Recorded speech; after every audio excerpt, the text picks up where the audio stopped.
Collins is chairing the joint committee in Parliament on the draft online harms bill, which the government has drawn up, and joins me now. Hi, Damian.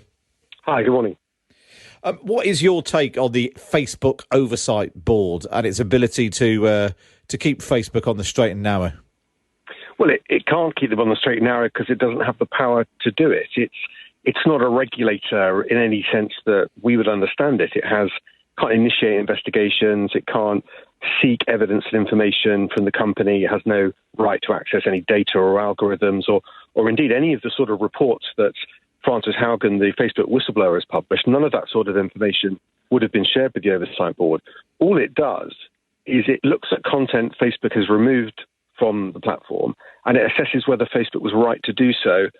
And its only point of reference for that is Facebook's own terms of service. So it's only there to assess whether Facebook has carried out its own policies correctly. It it can make recommendations on changes in policy, but it's got no right to insist on them, and it has no wider investigatory powers. And that's what I mean. I think it has largely been a PR exercise, one that I don't think has worked. And I think some of the eminent people that are on that board, I think, should really consider why they're allowing their good names to be used for Facebook's PR. And we should explain that these are. When we say great and the good, they really are, aren't they? Former prime ministers, former senior journalists. They are. Yeah. And they. I assume they get paid for it. Maybe they don't. Maybe. They get paid for it. They do get paid for it.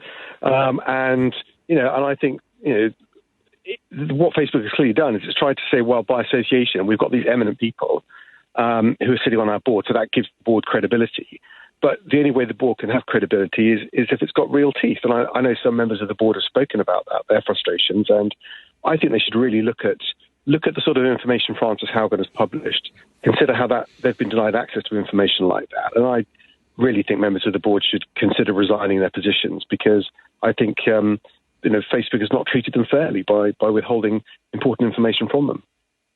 I mean, just going through the list: Helen Thorner-Schmidt, former Prime Minister of Denmark; Alan Rusbridger, former editor of The Guardian, now principal at Lady Margaret Hall in Oxford; Tawakkol Karman, Nobel Peace Prize laureate from Yemen; from right around the world; John Samples, Vice President of the Cato Institute of the United States of America. Yep. These are serious people with big, serious backgrounds from right around the world. Taking part in what you basically think is a PR stunt.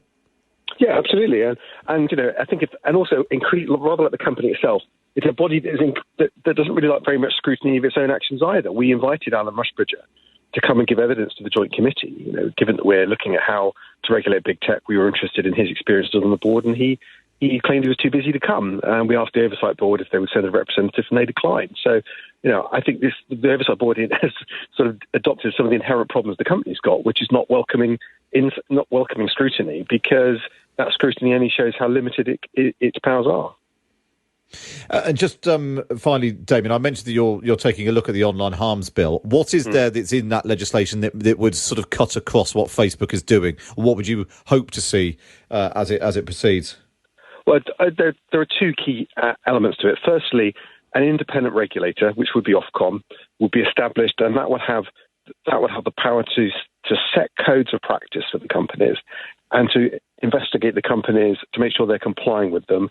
It could audit them. It would have the right to have access to the sorts of research Frances Haugen has published about that shows where harm is being caused and how it's being caused. It could audit not just content on the platform to make sure illegal content is removed and harmful content. It could also, audit the companies to make sure they're not promoting it with their algorithms. They're not actively directing it to people rather than just hosting it. This would transform our ability to scrutinise and regulate big tech. And the regulator would also have the power to enforce Facebook's own terms of service on it, to actually make sure it is doing the things that it promises its users it will do. So I think this will be potentially a world-leading piece of legislation when it passes through Parliament next year. Damian, really good to speak to you. Thanks so much for joining us. That's Damian Collins, Conservative MP, chairing the Joint Committee on the Draft Online Harms Bill.